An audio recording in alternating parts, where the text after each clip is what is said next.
नमस्कार दोस्तों, आपने अक्सर यह सुना होगा कि जैसा करोगे वैसा भरोगे। जीवन में किए गए प्रत्येक कार्य का प्रभाव कभी न कभी हमारे समक्ष आता है।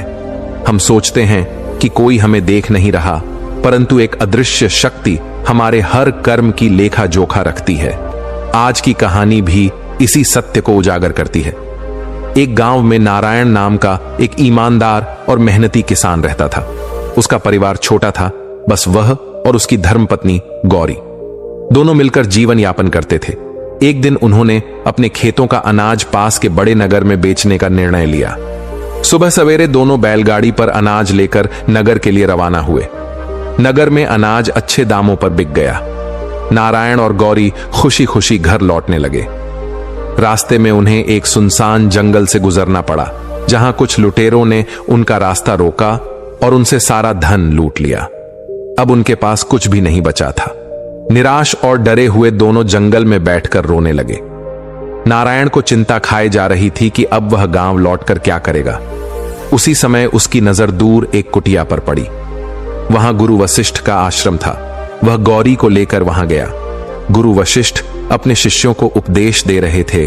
नारायण सोचने लगा, क्यों ना इन गुरु को अपनी समस्या बताऊं, शायद यह मेरी समस्या का कुछ समाधान कर दें। ऐसा विचार करके नारायण उन गुरु वशिष्ठ के पास पहुंच गया और उन्हें प्रणाम किया।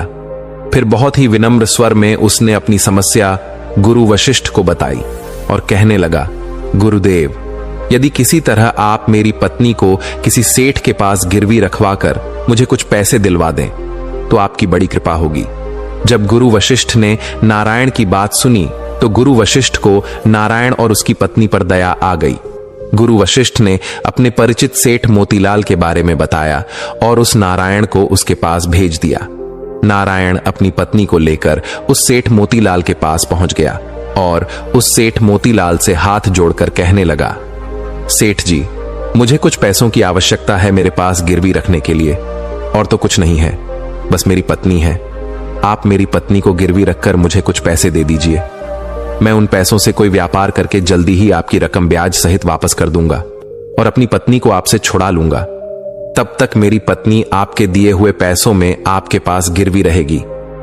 सेठ मोतीलाल ने जब उस किसान नारायण की बात सुनी तो वह पैसे देने के लिए तैयार हो गया और पैसों के बदले में नारायण की पत्नी को अपने पास गिरवी रख लिया। नारायण सेठ मोतीलाल के पास अपनी पत्नी गौरी को गिरवी रखकर और उस सेठ मोतीलाल से कर्ज लेकर व्यापार करने के लिए आगे बढ़ गया। नारायण ने उन रुपयों से अनाज का व्यापार शुरू कर दिया। वह अब किसान से